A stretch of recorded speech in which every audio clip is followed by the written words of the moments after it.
میرے نہایت ہی واجب الاحترام معزز سامعین کرام، السلام علیکم ورحمۃ اللہ وبرکاتہ۔ آج میں آپ حضرات کے سامنے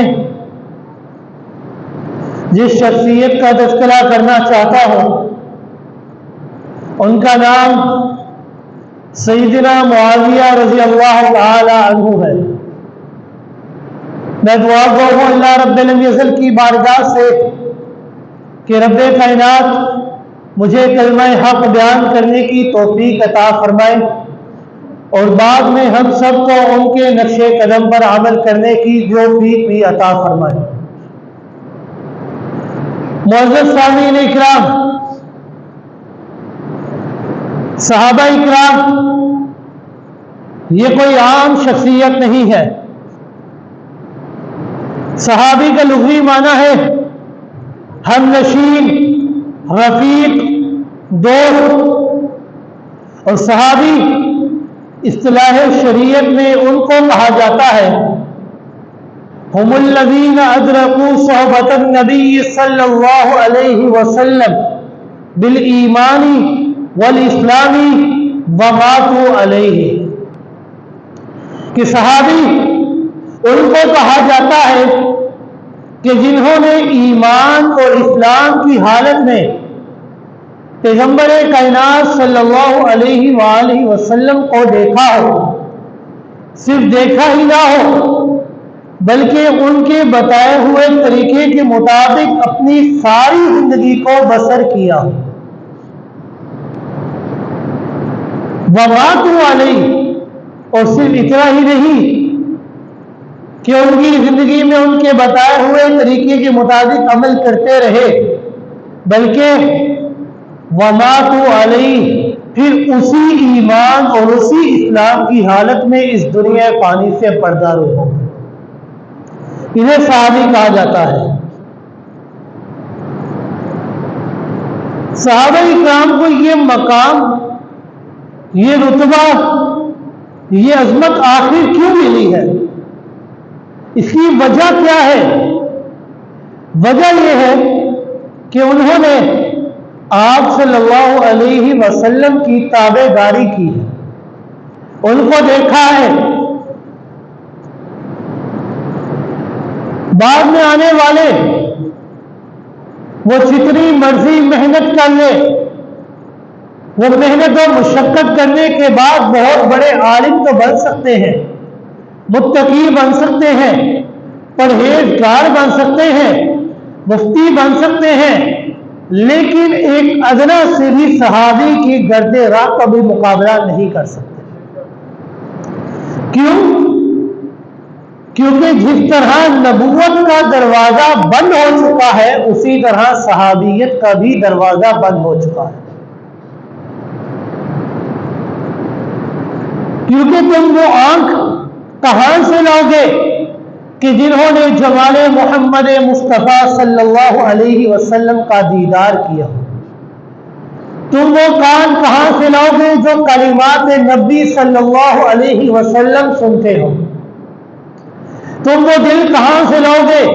جو تعلیمات نبی صلی اللہ علیہ وسلم سے زندہ ہوئے؟ تم وہ ہاتھ کہاں سے لاؤگے جو پیغمبر کائنات صلی اللہ علیہ وسلم کے ہاتھوں سے جنہیں شرف مصافحہ نصیب ہوا ہے؟ تم وہ اخلاق کہاں سے لاؤگے کہ جو آنہ محمدی کو سامنے رکھ کر سنوارے جاتے تھے؟ تم وہ اعمال کہاں سے لاؤگے کہ جو پیمانے نبوت سے ناپ ناپ کر ادا کیے جاتے تھے؟ تم وہ ایڑی کہاں سے لاؤگے کہ جس ایڑی پر پیغمبر کائنات صلی اللہ علیہ وسلم کا لعاب دہن لگا ہے؟ تم وہ آنکھ کہاں سے لاؤگے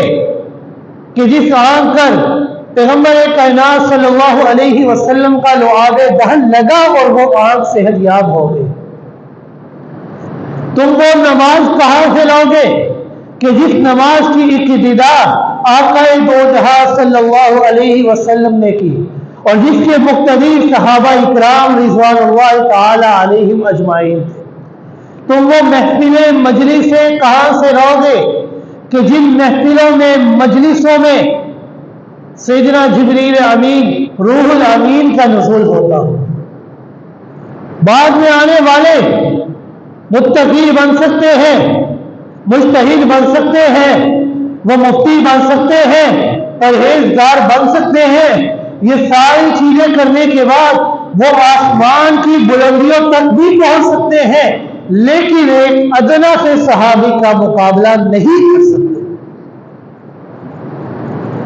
کیونکہ صحابہ کرام کا مقام یہ بہت بلند و بالا ہے۔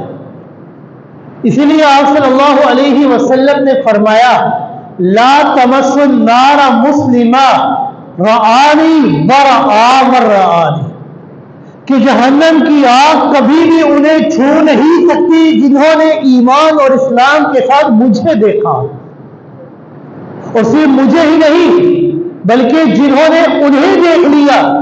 جنہوں نے مجھے دیکھا تھا، یعنی صحابہ اکرام کو جنہوں نے ایمان اور اسلام کے ساتھ دیکھ لیا، جہنم کی آگ انہیں بھی چھو نہیں سکتی۔ ورعا من رعانی، یعنی تابعین جنہوں نے اسلام اور ایمان کی حالت میں صحابہ اکرام کو دیکھ لیا، جہنم کی آگ انہیں بھی نہیں چھو سکتی۔ انہی صحابہ اکرام میں سے ایک صحابی ہے جن کا نام ہے سیدنا معاویہ رضی اللہ تعالی، جن کے باپ کا نام سحر اور جن کی کنیت ابو سفیان ہے۔ سلسلہ نسب کچھ اس طرح ہے، معاویہ بن سحر بن حرب بن امیہ بن عبد شمس بن عبد مناف، پانچویں پشت پر جا کر ان کا سلسلہ نسب آقا دو جہاں صلی اللہ علیہ وسلم سے مل جاتا ہے۔ سیدنا معاویہ رضی اللہ تعالیٰ عنہ کی شکل و صورت میں ایک خاص قسم کی کشش اور جاذبیت تھی۔ جاذبیت کا مطلب کھچاؤ، ان کی شکل و صورت میں ایک خاص قسم کا کھچاؤ تھا۔ رنگ سرخی مائل اور سفید تھا، لہیم و شہیم تھے، وضع و قطع اور چال ڈھال میں ایک خاص قسم کا رعب، دبدبہ اور تمکینت اور اطمینان تھا۔ سیدنا معاویہ رضی اللہ تعالیٰ عنہ کا چہرہ کتابی اور آنکھیں موٹی تھی، مزاج میں حد درجہ زہد اور تواضع موجود تھا۔ آپ نہایت ہی بردبار، حلیم الطبع اور وسیع القلب شخصیت کے حامل تھے۔ لباس میں انتہائی سادگی اختیار کرنے والے تھے، اکثر پیون لگی ہوئی قمیض زیب تن کیا کرتے تھے۔ علی بن ابی جملہ رحمہ اللہ اپنے باپ سے نقل کرتے ہوئے کہتے ہیں کہ میں نے سیدنا امیر معاویہ رضی اللہ تعالیٰ عنہ کو دمشق کے منبر پر خطبہ دیتے ہوئے دیکھا، حالت یہ تھی وعلیہ ثوب مرکول، کہ ان کے اوپر پیون لگے ہوئے کپڑے تھے، یعنی پیون لگے ہوئے کپڑے انہوں نے زیتن کیے ہوئے تھے، پہنے ہوئے تھے۔ اسی طرح امام اوزائی اپنے استاد سے نقل کرتے ہیں، وہ کہتے ہیں کہ میں نے امیر معاویہ رضی اللہ تعالیٰ عنہ کو دمشق کے بازار میں سواری پر سوار دیکھا، اس طرح سوار دیکھا کہ آپ کے پیچھے سواری پر آپ کا غلام بیٹھا ہوا تھا، اور آپ ایک ایسی قمیص پہنے ہوئے تھے کہ جس کا گریبان بھی پھٹا ہوا تھا، اور حالت کیا تھی، وقت کیا تھا، اس وقت حالت یہ تھی کہ آپ دمشق کے حکمران میں تھے، آپ حاکم وقت تھے، لیکن حالت یہ تھی کہ آپ کا گریبان بھی پھٹا ہوا تھا۔ مورخین کے نزدیک سیدنا امیر معاویہ رضی اللہ تعالیٰ عنہ کی سب سے بڑی خوبی آپ کا حلم اور بردباری تھی۔ پیغمبر کائنات صلی اللہ علیہ وسلم نے سیدنا امیر معاویہ رضی اللہ تعالیٰ عنہ کی بردباری اور حلم کے متعلق فرمایا معاویۃ احلم امتی واوجدھا، کہ معاویہ میری امت میں بہت بڑے حلیم اور سخی شخص ہے، بہت بڑے حلیم، بردبار اور سخی شخص ہے۔ عام طور پر مشہور ہے کہ سیدنا امیر معاویہ رضی اللہ تعالیٰ اور ابو سفیان رضی اللہ تعالیٰ یہ دونوں باپ بیٹے فتح مکہ کے دن مسلمان ہوئے۔ ان کے مشرف الاسلام ہونے کی خوشی اتنی تھی کہ پیغمبر کائنات صلی اللہ علیہ وسلم نے خود انہیں مبارکباد دی تھی، لیکن علامہ ذہبی رحمہ اللہ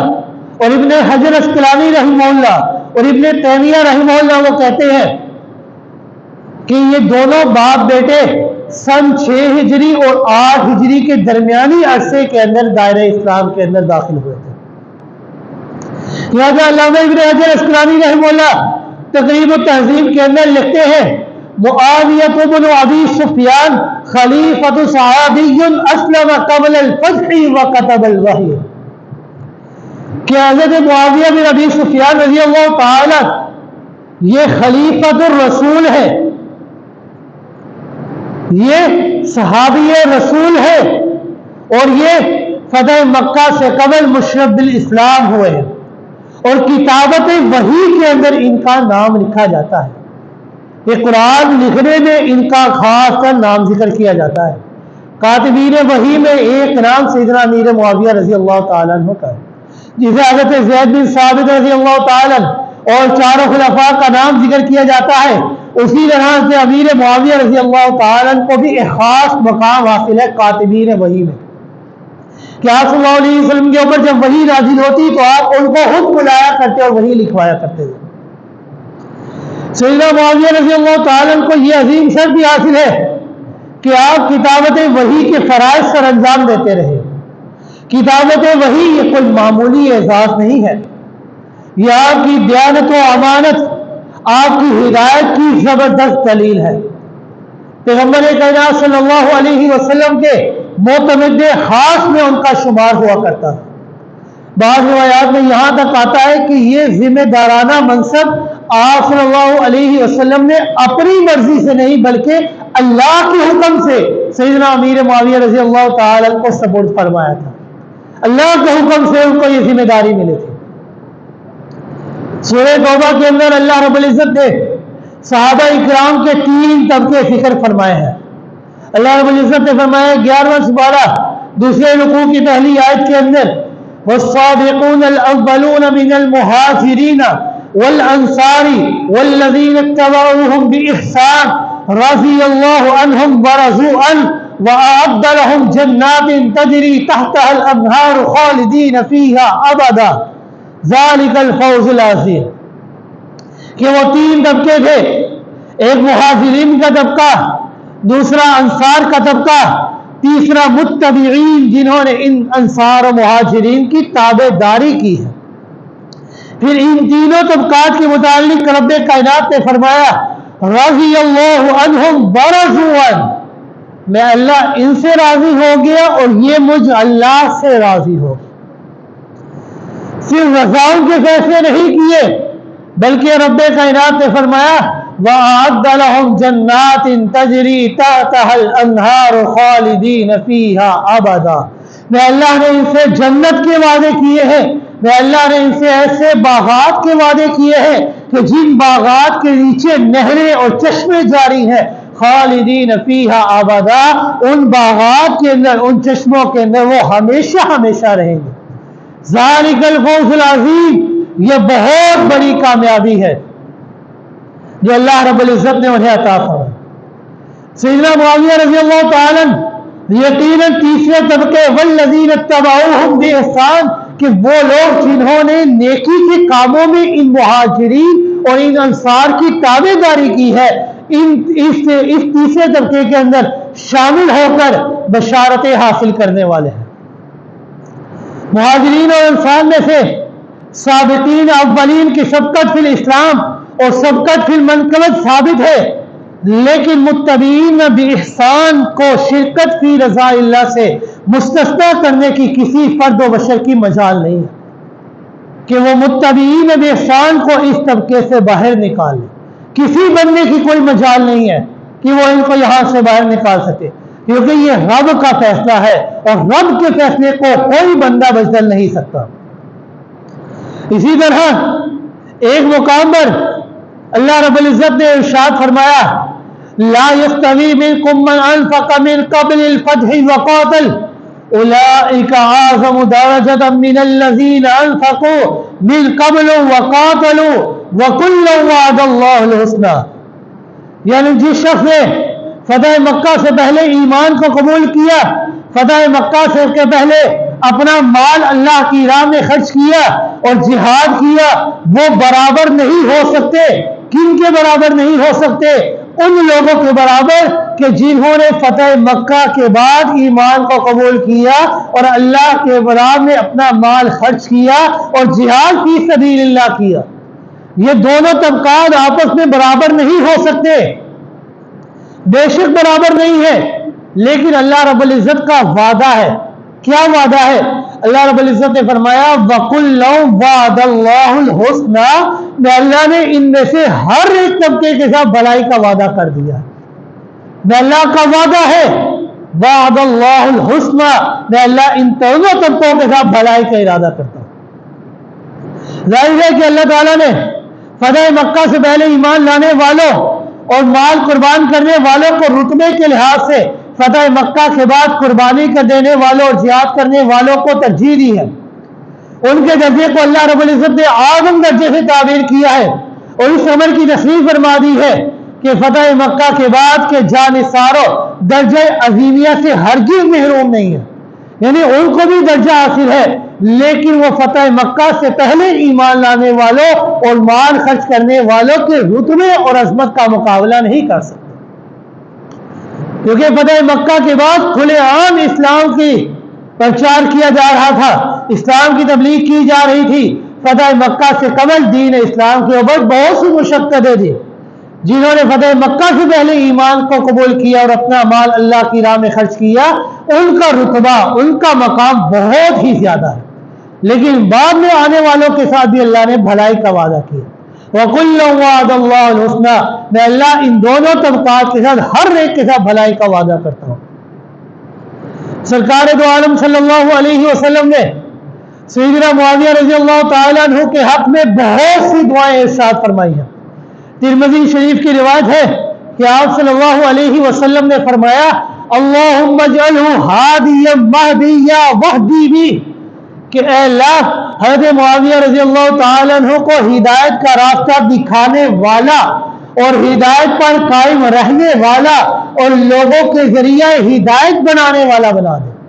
کہ لوگ ان کے ذریعے ہدایت حاصل کریں۔ اور اسی دعا کا اثر تھا کہ سیدنا علی المرتضیٰ رضی اللہ تعالیٰ عنہ کے خاص عقیدت مند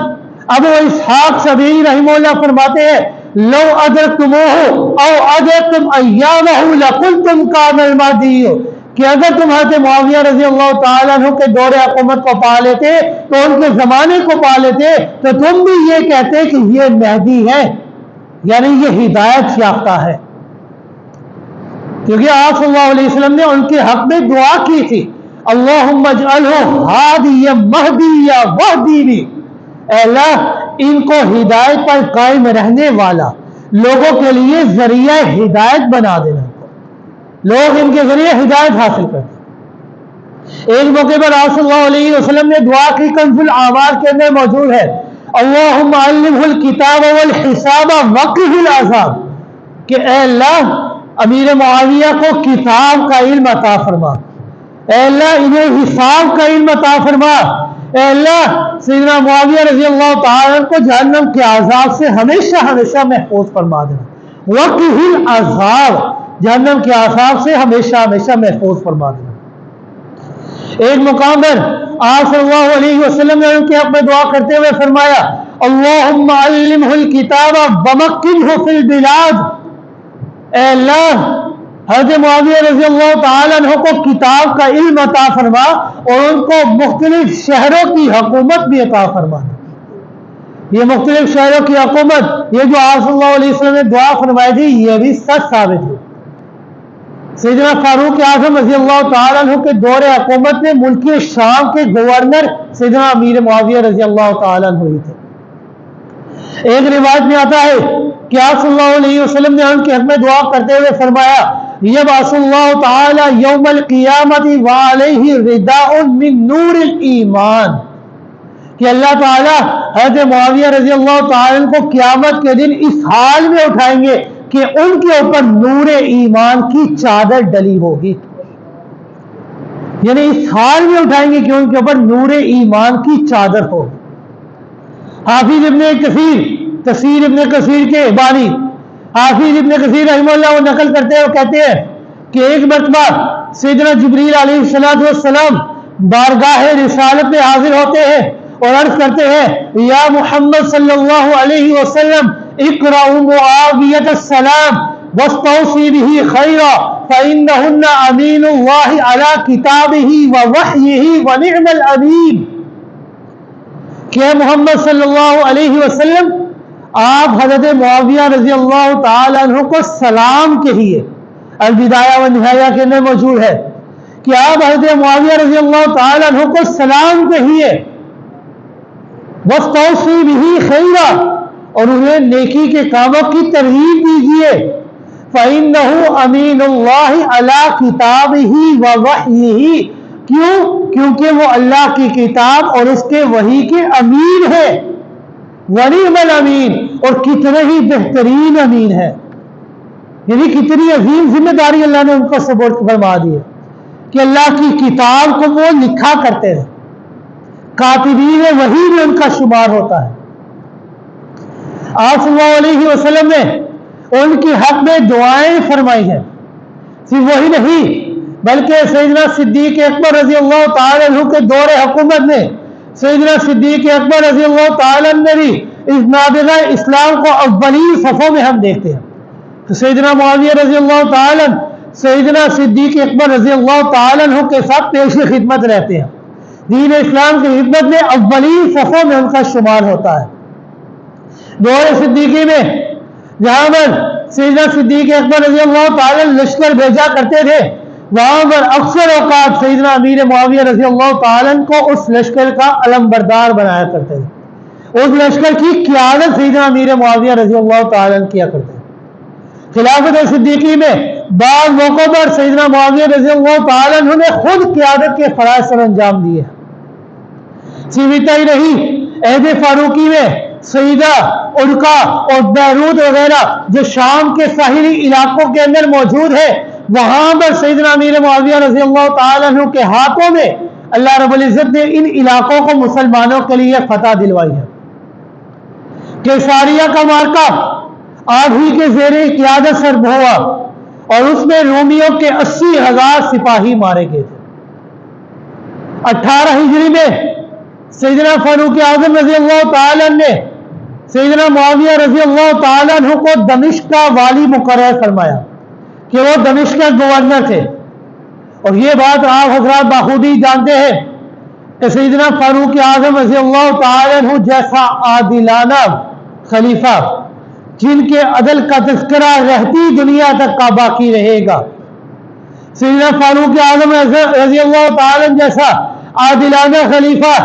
معمولی سے معمولی باتوں پر گورنروں کی گرفت کیا کرتا تھا کہ تم نے یہ کام کیوں کیا ہے،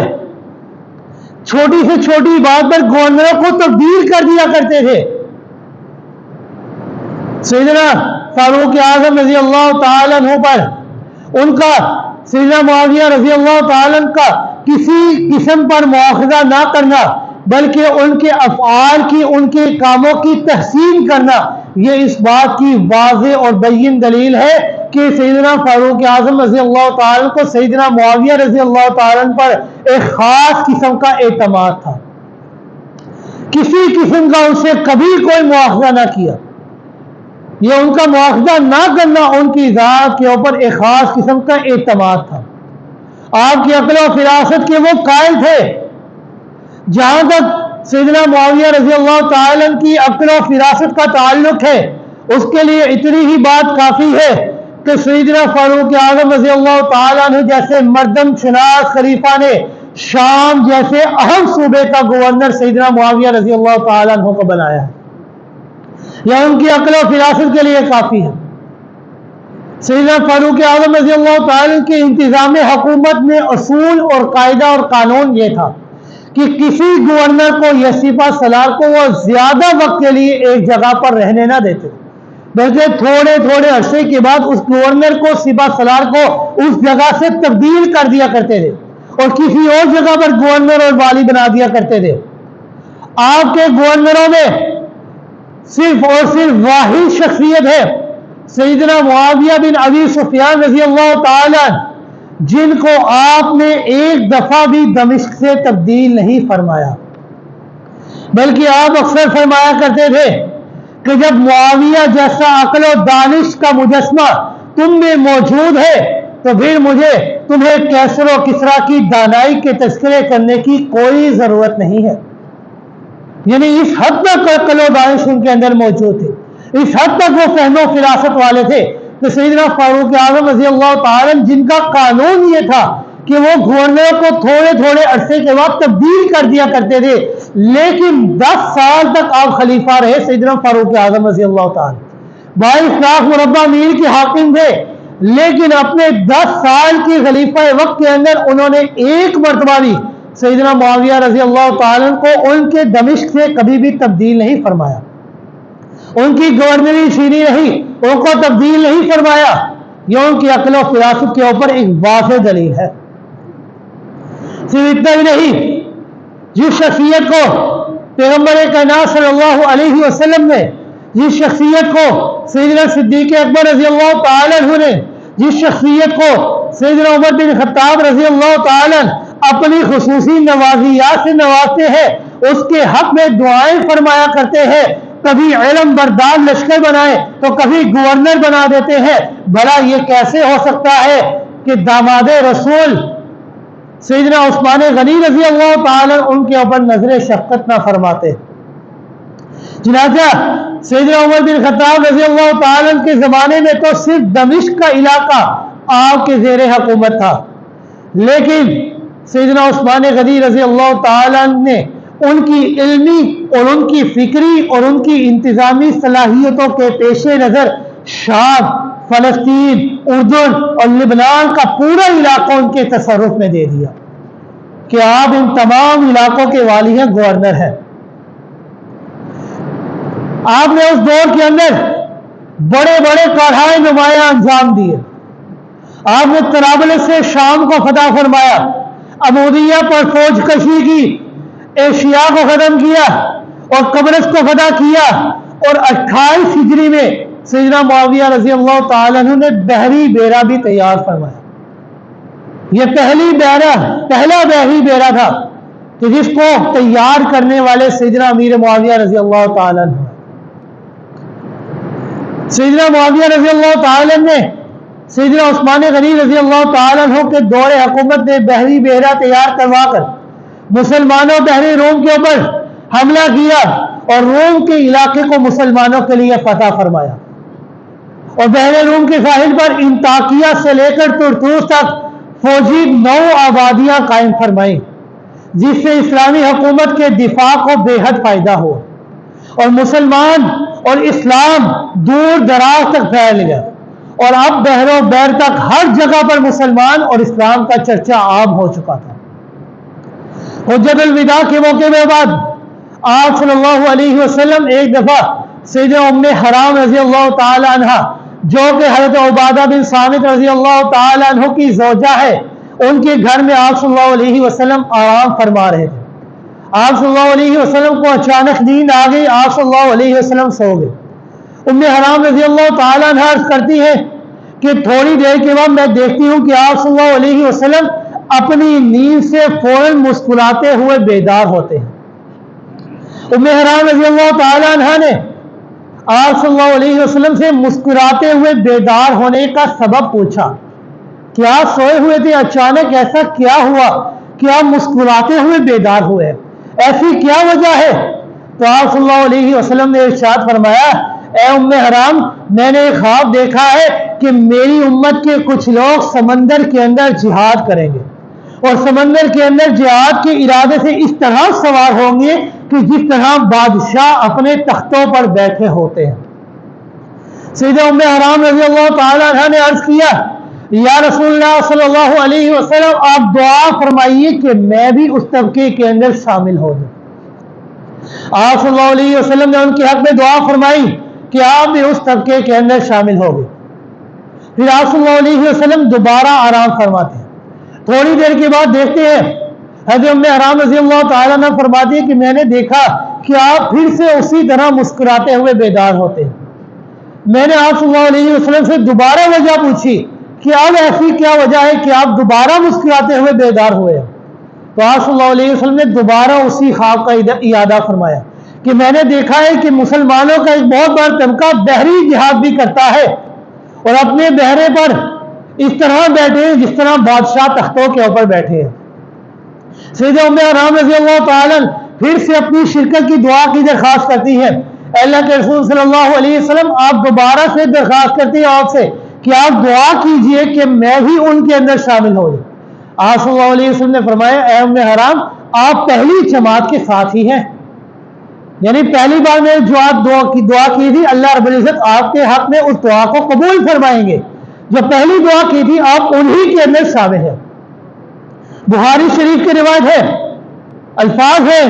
کہ آپ صلی اللہ علیہ وسلم نے سیدہ ام حرام رضی اللہ تعالی عنہ سے ارشاد فرمایا اول جیش من امتی یغزون البحر قد اوجب الجنہ، کہ میری امت کا پہلا لشکر جو بحری جہاز بحری لڑائی لڑے گا، سمندر کی لڑائی لڑے گا، قد اوجب الجنہ اس لشکر کے اوپر جنت واجب ہو گئی ہے۔ یعنی میری امت کا جو پہلا لشکر ہوگا جو بحری لڑائی لڑے گا اس کے اوپر جنت واجب ہو گئی، جہنم حرام ہو گئی۔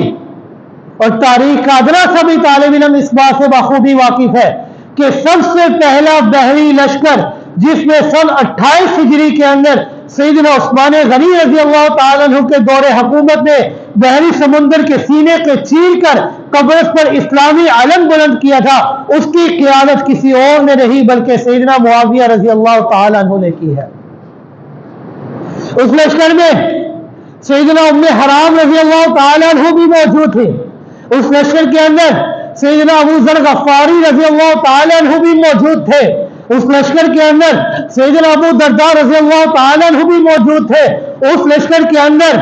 سیدنا عبادہ بن صامت رضی اللہ تعالیٰ عنہ جیسے اکابرین صحابہ اکرام بھی موجود تھے۔ سیدنا معاویہ رضی اللہ تعالیٰ عنہ بشارت نبی کے مصداق ٹھہر کر جنت کے مستحق بن جاتے ہیں۔ کیا صلی اللہ علیہ وسلم کا فرمان کبھی جھوٹا نہیں ہو سکتا۔ اول جیش من امتی یغزون البحر قد اوجبوا، میری امت کا پہلا لشکر جو بحری لڑائی لڑے گا اس کے اوپر جنت واجب ہے، اور سیدنا معاویہ رضی اللہ تعالی نے اس بحری لشکر کی قیادت کی ہے۔ خلیفہ ثالث سیدنا عثمان غنی رضی اللہ تعالی عنہ کی عالم ناک شہادت کے بعد حالات خراب سے خراب تر ہوتے گئے۔ پورے مدینہ پر ایک قسم کا باغیوں کا قصبہ ہو چکا تھا، ان کا قبضہ ہو چکا تھا۔ اہل مدینہ نے حالات کی نزاکت کے پیش نظر فوری طور پر حکومت اور قیادت کا انعقاد ضروری سمجھا اور سیدنا علی المرتضیٰ رضی اللہ تعالی عنہ کو امیر مقرر کیا، ان کو خلیفہ رابع بنا لیا۔ عقلی طور پر